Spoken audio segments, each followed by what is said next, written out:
Venerdì 20 novembre, Sant'Edmondo. È il 325esimo giorno dall'inizio dell'anno, ne mancano 41 al termine. Il sole sorge alle 7:16 e tramonta alle 16:36. La luna si leva alle 12:36 e tramonta alle 21:40.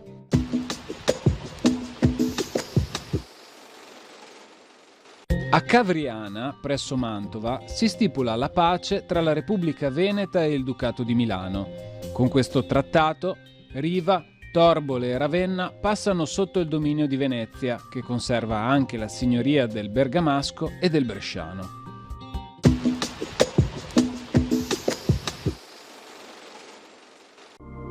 Le previsioni per domani.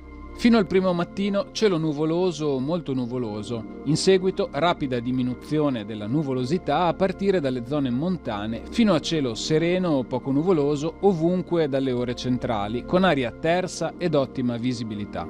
Tra la notte e il primo mattino probabilità medio-bassa di modeste precipitazioni locali o sparse, con quota neve a 1400-1500 metri sulle prealpi e 1100-1200 metri sulle Dolomiti.